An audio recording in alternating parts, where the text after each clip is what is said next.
Procurei achar um nome nos maiores dicionários que amenizasse a fome dos meus pensamentos vários sobre qual nome seria o mais belo que existia, até que num belo dia a voz de Deus, suave então, disse ao meu coração: filho meu, abre tua Bíblia agora, pois dentro dela, em frases belas, já expus,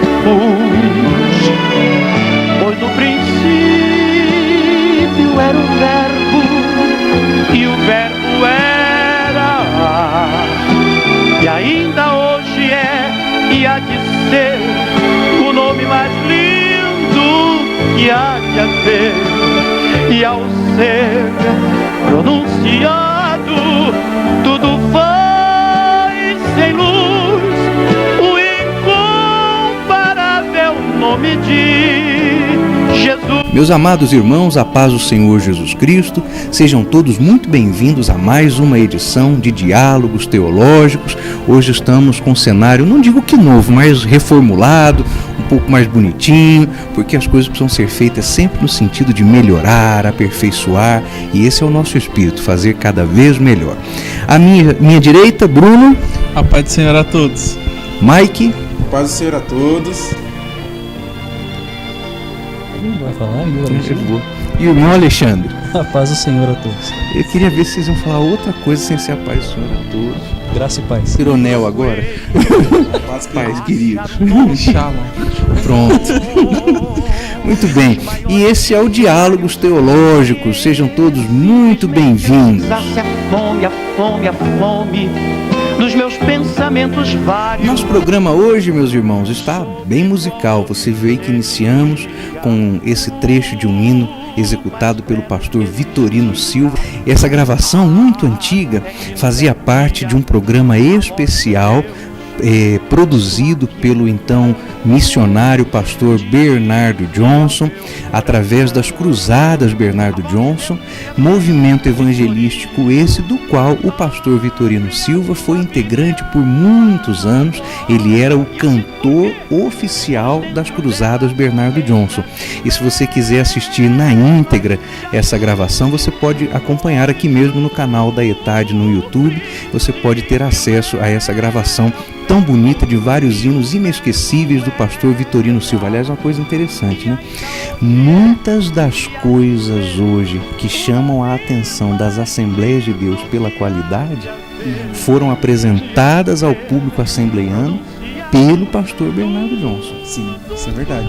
Por exemplo, o pastor Vitorino Silva. Sim, e tem não só o pastor Vitorino Silva, mas com quem também fazia os arranjos, a orquestração dos hinos, né? Que era o pastor Passo. Misael Passo. Tem uma entrevista dele no YouTube que ele disse que os irmãos procuravam ele nas cruzadas para perguntar que acorde que era aquele, porque era algo assim muito revolucionário para aquela época.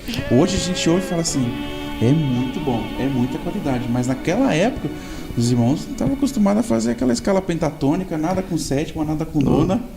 E aí, irmão, sim, não usou a minha escala não, irmão. É só o que eu sei fazer. Entendi. E ele dizia que chamava atenção. Mas eram arranjos muito bonitos. Tudo nas cruzadas, o pastor Bernardo. Então veja aí, um dos principais cantores das Assembleias de Deus, pastor Vitorino Silva, das Cruzadas, um dos maiores arranjadores da nossa igreja, também membro da Cruzada. Se sairmos do campo da música para a teologia, o pastor Antônio Gilberto, 40 anos atrás, 45 anos atrás, despontou teologicamente por chamado do pastor Bernardo para atender a ETAD. Então, Que coisa linda a contribuição da ETAD para a história da nossa igreja. Mas o nosso programa é a respeito de música. Boa música, música espiritual, música pentecostal, música de excelência. E qual versículo nós vamos ler aí para hoje discutirmos a sombra dele? Salmo 150, o verso 6 diz: tudo quanto tem fôlego, louve ao Senhor. Louvai ao Senhor. Ah, muito bom. Então nós vamos falar a respeito de música, bons hinos, boa inódia, e vamos começar o nosso debate da seguinte maneira. Talvez possa parecer até um pouco provocativo, mas não é. É um debate, é uma análise. Nós estamos vivendo a onda do worship, né, que esse louvorzão tomou as igrejas, e uma das críticas mais comuns ao worship é que é um tipo de música que não é notável exatamente por exigir qualidade técnica. Eu me lembro que em algum momento de conversas nossas passadas, eu acho que foi o Bruno que comentou, ou foi o Mike, foi um de vocês dois, que há determinados louvores, né, chamados louvores desse worship, que são tocados e de uma ponta a outra do hino fica um instrumento reproduzindo uma única nota de base. Lembram disso daí? Sim. O que era isso, irmão? Explica para nós aí. Quem que explica? Geralmente tem nesses coisas, eles chamam de pad. Coloca o teclado, ele bate uma nota, ele fica a música toda. Um acorde só? Não, uma nota. Uma nota só? Uma nota só. E aquilo acompanha toda a variação melódica toda a do variação hino. harmônica do hino, toda. Uhum. Eu já congreguei em um lugar onde o pessoal colocava no celular, tinha um Spotify, né? só conectava o Spotify na caixa da igreja, antes do jovem cantar, soltava o pad, aí entrava naquele transe, né? É bem isso. Solta o pad, aí fica... E aí em cima daquela, porque tem, acho que... Não sei dizer, mas penso que tem de acordo com cada nota, né? Geralmente é Mi, que é a escala mais fácil, né, de tocar. E aí, Normalmente isso acontece no tom de Mi maior? Geralmente.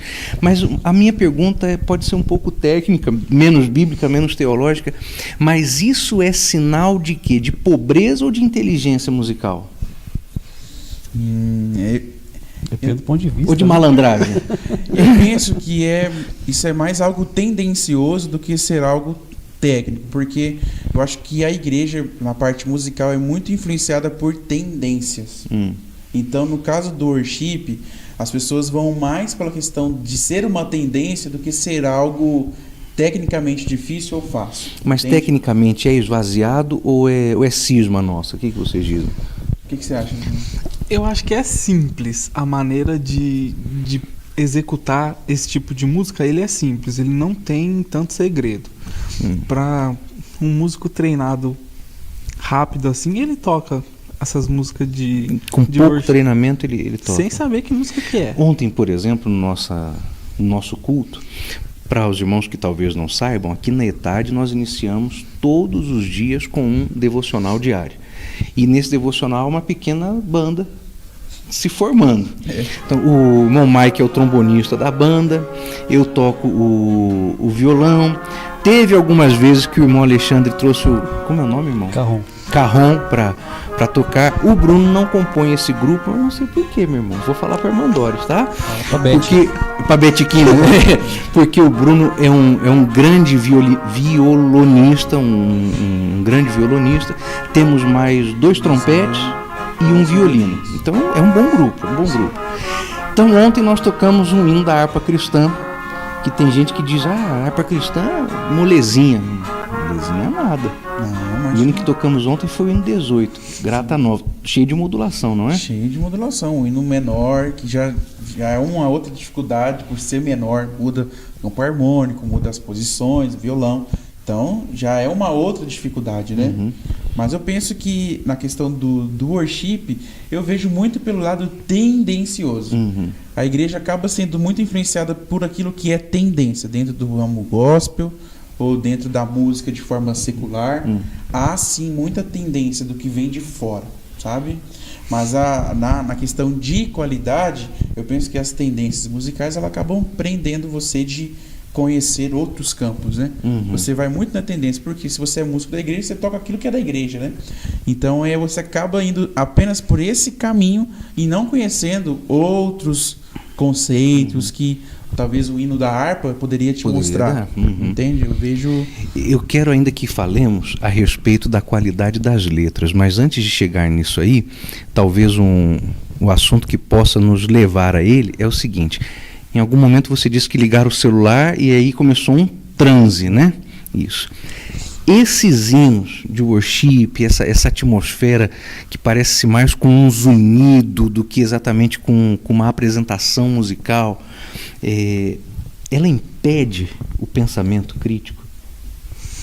Impede, porque eu já li algumas coisas sobre algumas teorias da psicologia. Mas é por isso que eu estou te perguntando, irmão. Eu lembro disso. Que os psicólogos falam que esse tipo de música que deixa... que ela é meio uníssono, né? Que ela fica igual. Isso. Sim. Ela tem um efeito de hipnótico na pessoa. Então a pessoa meio que entra num transe e ela acha que tudo aquilo é espiritual, sendo que ela está sendo influenciada sobre o que ela está escutando. Então ela acaba não pensando no que ela está cantando. Isso é completamente oposto ao culto racional, não é? Com certeza. E o que seria então uma adoração racional? Você saber o que você canta, saber o que você fala, né? Saber o que você está fazendo naquele lugar, né? Saber qual que é o seu intuito, né? Como o Bruno falou, eu fico pensando muito nisso a respeito desse tipo de música. A pessoa às vezes não pensa, ela fecha o olho, levanta a mão e eles até colocam um ambiente mais escuro, não sei, que talvez influencia mais. Que é outra tendência agora, né? Que É outra modinha. Um ambiente mais escuro, poucas luzes, né? Com a música também desse padrão. Então eu acho que sai muito do racional, entendeu? E é como se terminasse o culto e você falasse assim: o que teve hoje? Né? E eu vejo um problema que quando essas tendências acabam se tornando tradições. E às vezes uma tradição acaba substituindo outra. Entende? Por exemplo, se o worship vira uma tradição dentro das igrejas, no caso da Assembleia de Deus, eu sinto que a gente perde algo que que era enraizado na gente, sabe? As bandas de música, as big bands. As big bands ainda não é algo assim tão comum, mas que... Porque é mais difícil, né? Porque é mais difícil, mas eu penso que seria uma tradição e poderia, assim, entrar, sabe? Nas Assembleias de Deus. Mas as bandas furiosas, aquelas de... O pessoal fala que é banda furiosa, não sei por quê. Mas aquelas de desfile, aquelas de... A fanfarra. Aquela coisa tradicional, eu penso que ela acaba sendo sucumbida por essas novas tradições, sabe? Do worship, por exemplo. Então a igreja perde a essência. Se você perguntar para um adolescente hoje na Assembleia de Deus, ele não sabe que é uma banda de música. Ele não tem noção. Mas olha, Mike, eu congreguei, morei no Rio de Janeiro muitos anos e eu vi algumas igrejas se acabarem, se destruírem. E essa destruição começava exatamente pelo empobrecimento musical. O senhor fala assim, se destruírem no geral? Se destruírem. Você chega nessas igrejas essas que eu conheci, eu as vi destruírem-se. Então você chega nessas igrejas hoje e elas não são mais Assembleia de Deus. Porque adotaram essas tendências, essas modinhas, e aí se empobreceram e acabaram se destruindo. E esses casos todos a que me refiro começaram pelo empobrecimento musical. E a desculpa para isso era a seguinte: mas hino da harpa, a harpa velha, a harpa é ultrapassada, os hinos da harpa são grandes, os hinos da harpa tem muitas estrofes e tudo mais. E eu tenho a impressão que alguém pode vir a pensar que o hino da harpa seja qualquer coisa assim de ultrapassado, se essa pessoa não tem bom gosto musical e se ela não tem, aliás, também uma certa criatividade musical, né? Eu acho que é um bom momento para a gente apresentar aquele vídeo para os irmãos agora. Sim. Apresenta o nosso convidado. Você o conhece pessoalmente? Para falar desse nosso assunto, a gente convidou, o Diálogos Teológicos convidou o irmão Fábio, que lá no Facebook tá Fábio Tuba Ferreira, por aí você já sabe que ele é músico, né? Tem um nome como esse, Fábio Tuba Ferreira, mas a gente convidou ele. Mas ele não aqui. toca tuba. Toca tuba. Ele toca tuba? Imagina, eu pensei que era trombone. Não. Ele toca tuba e toca trombone. Ele é maestro de uma big band da Igreja Assembleia de Deus, Ministério Perus. E você vai curtir muito esse vídeo para você ter uma noção do que a gente está falando aqui.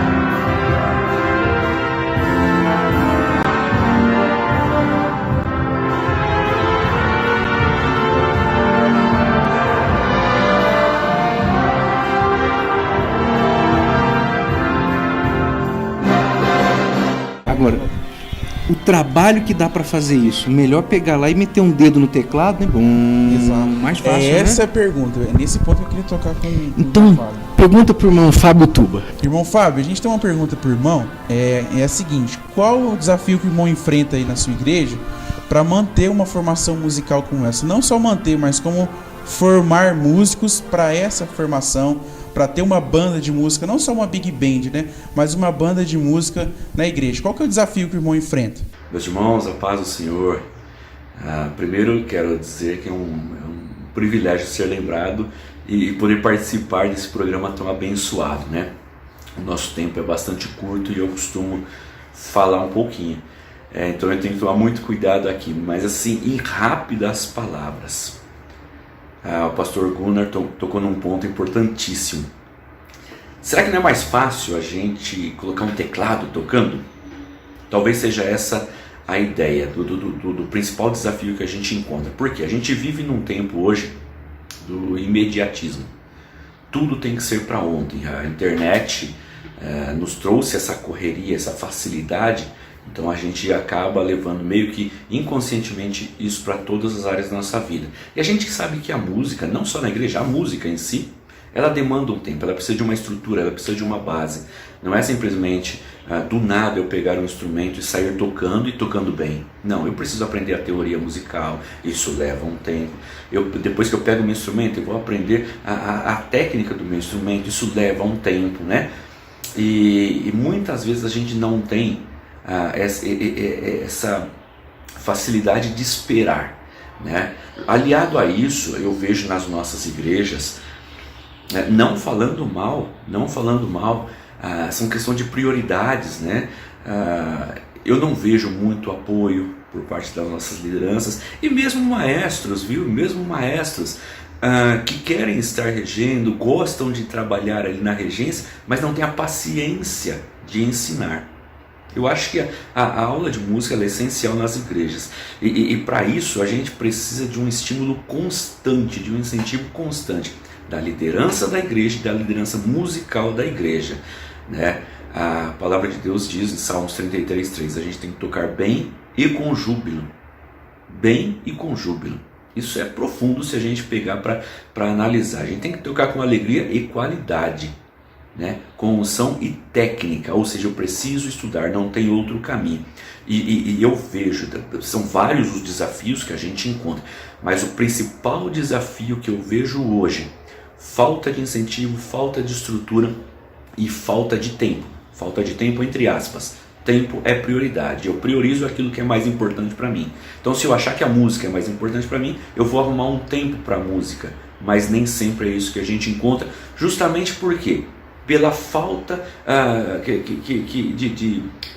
de estímulo, né, com relação a isso. Nós vivemos no tempo do já, né? Então eu acho que é pegar meu instrumento e tocar, e não é assim.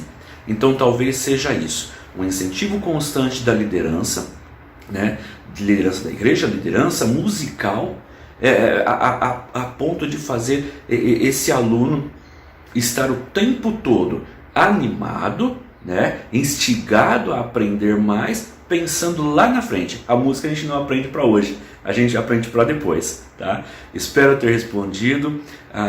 Contem comigo sempre, estamos à disposição. Deus que os abençoe. Não é fácil não. Dá pra jogar uma bomba no colo dos pastores também, viu? Por quê? Não é apenas apoio verbal, é investimento, porque não é fácil custear uma banda, custear uma formação de uma banda de música daquela tradicional ou de uma big band, não é fácil, porque envolve valor financeiro, envolve apoio. A formação de um músico é cara, né?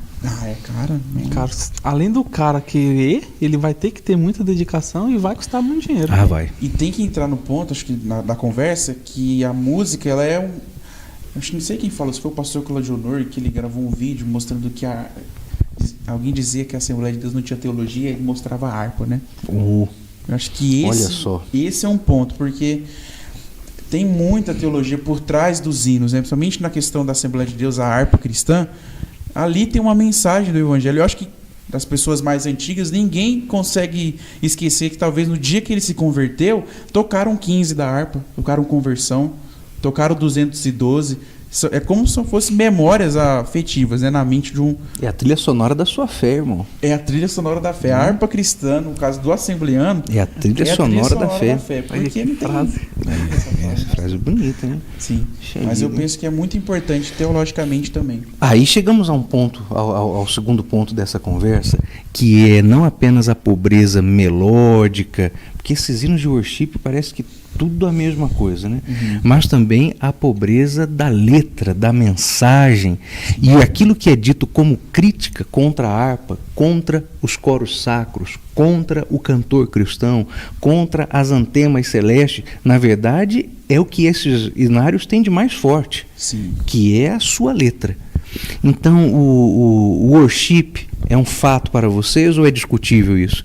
Esses louvorzões que tem tomado a igreja, eles são pobres teologicamente também ou não? O que vocês dizem? São. Geralmente eles têm letras que não fazem sentido.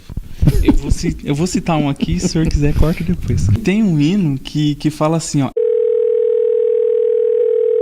Se ela é sua, como que eu vou te dar ela? Se ela já lhe pertence. Logicamente não tem sentido nenhum essa letra. Teologia nem tem aí. Você quer ver outra coisa que me incomoda nesse... Eu ia dizer hino, mas aí era um favor muito grande, né? Nessa canção, é chamar Deus de você. Ah, isso é demais. Sim. Não, meu irmão, não faz isso não. Perdeu a Senhor. reverência, perdeu Totalmente. o respeito. Quando eu ouço uma música, nem falar hino, né? Música que chama Deus de você, parece que estão rebaixando Deus à nossa altura, assim, sabe? Colocando ele à nossa altura, você e tal. Tudo bem que tem que ter a nossa intimidade com ele, mas Intimidade não é desrespeito. não é desrespeito. Ele é o Senhor dos senhores, o Rei dos reis, né? E puxando um pouquinho o que o Bruno falou, né? Também sobre um hino aí, né? Que fala 15 minutos falando. Aí a gente pega o Vitorino cantando o nome, né? Falta poeta. Os caras Meu não irmão. são poetas também, sabe? Eu não sei se vocês já fizeram isso. Vocês já leram a harpa? Já. Já. Eu já li ela como um poema. É a coisa mais bonita que tem. Sim. Quando eu e a minha irmã, nós éramos adolescentes, nós tínhamos ali, eu devia ter 16, ela 13, era mais ou menos por essa faixa etária. O meu pai produziu uma obra chamada Manual da Harpa Cristã. Atrás do Manual da Harpa Cristã tem uma espécie de chave de palavra da harpa. Então, se você procura um hino com a palavra cruz, estava lá, uma espécie de concordância exaustiva da harpa. Quem fez aquele trabalho fomos minha irmã e eu. Então, por ocasião disso, nós lemos a harpa cristã. Meu irmão, aquilo é aula de teologia. O culto racional é racional porque nele existe a consciência que o irmão Alexandre disse que há, e essa consciência possibilita aprendizado enquanto se adora. Então, por exemplo, a letra do hino 10 é um hino que se dedica a exaltar a Trindade. Meu irmão, não é coisa para qualquer um negócio desse. É de fato culto racional, é aprender enquanto adora a Deus. Sim. O que se aprende com os louvores de hoje? Para começar, esses louvores já estão rodando na contramão, porque a adoração tem que subir. Esses hinos estão andando de lado, né? Sim. Quando não é o fato de Deus estar cantando para a gente. Aí é que machuca, né? Esse Aí é que pior de machuca. todos. Quando Nossa. Deus está cantando para os homens, aí dói. E tem, e essa é outra tendência. Não é nem no estilo worship, né? No estilo musical worship. Mas há uma Heresioship, né? Tem um nome para expressar, mas é algo que é muito emotivo. São hinos emotivos de Deus dizendo assim: olha, você todo. Tem um hino que diz isso, você todo drogado e Deus escrevendo, você todo arrebentado e Deus escrevendo, sabe?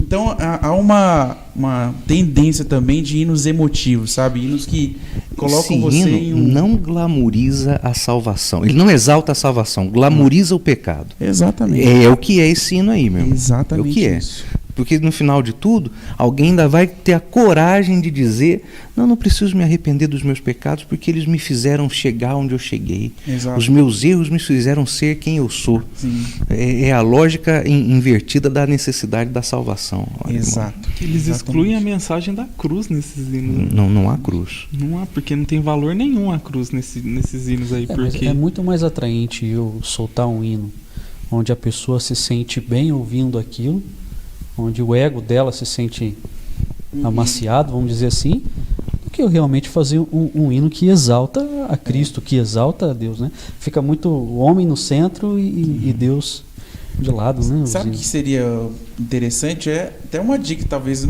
eu nunca fiz isso, veio na cabeça que agora, um revelamento, né? Mas eu pensei, talvez um professor, se você é professor da escola dominical, de um seminário ou da ETAD, né? Imagina se você pudesse ilustrar as doutrinas bíblicas pelos hinos da harpa.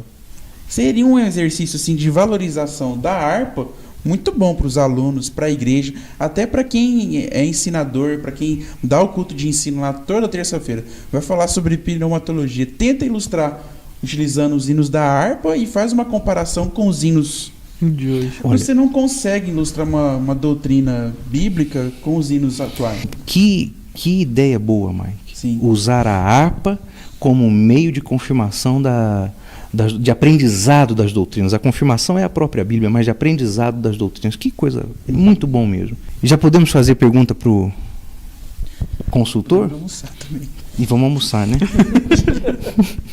É verdade, vamos almoçar. Eu tô com fome, rapaz. Tem uns 5 minutos, eu olhei. 24. Muito bem. Vamos, pastor. Então vamos. Antes de nos despedirmos, como é costume, vamos fazer a pergunta para o nosso consultor. E na saída do nosso programa, você vai ficar com mais um trechinho do pastor Vitorino Silva. Mas, pastor Claudionor, a paz do Senhor Jesus, Deus abençoe bastante sua vida, pastor. Nós temos uma pergunta a propósito da nossa conversa hoje. Qual é o hino de canto coral ou da harpa cristã que mais toca o seu coração e por quê? Nesta oportunidade quero abrir-lhes o coração e falar-lhes acerca de uma recordação musical bastante particular para minha alma. A minha juventude passeia entre as décadas de 1970 e 1980 em São Bernardo do Campo, no estado de São Paulo. Que saudades desse tempo!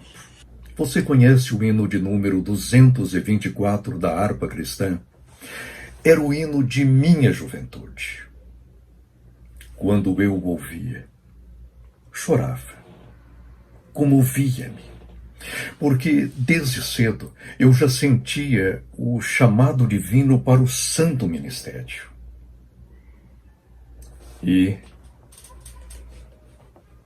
ouvindo este hino, ainda hoje, comovo-me. Hino de número 224 da harpa cristã. E eu tenho certeza absoluta que muitos jovens e adultos também sentir-se-ão ao ouvi-lo, sentir-se-ão chamados ao santo ministério. Que Deus nos abençoe. Amém. Pastor Claudionor, muito obrigado mais uma vez pela sua participação tão preciosa. Irmãos, antes de nos despedirmos, irmão Mike. Meus irmãos, é muito importante que vocês, aí, enquanto assistem o nosso programa, compartilhem aí com os demais irmãos, com os amigos de sua igreja, com aquele maestro da banda que provavelmente pode estar desmotivado aí. Falo provavelmente porque é muito comum. Então, por favor, chame esse irmão, mande esse vídeo para ele, compartilhe o nosso vídeo também nas suas redes sociais, marque alguém aqui, curta, compartilhe, faça alguma coisa para que esse programa possa chegar a mais pessoas. Meus amados irmãos, chegamos ao final de mais um programa. Queremos agradecer sua participação, sua colaboração. Não se esqueça de mandar para nós suas sugestões de tema, de perguntas. Pode deixar aí no comentário para nós podermos aproximar esse programa das suas expectativas. Então nós nos despedimos aqui, irmão Alexandre. A paz do Senhor a todos. Até a próxima. Paz do Senhor a todos, até a próxima. Bruno. A paz do Senhor a todos, até a próxima. Meus irmãos, a paz do Senhor Jesus Cristo, até nosso próximo programa, em nome de Jesus. Deus em Cristo te abençoe.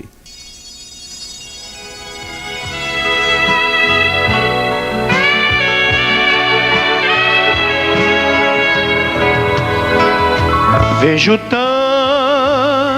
tantas pessoas sofrendo e até mesmo morrendo sem ter salvação. Vejo tantas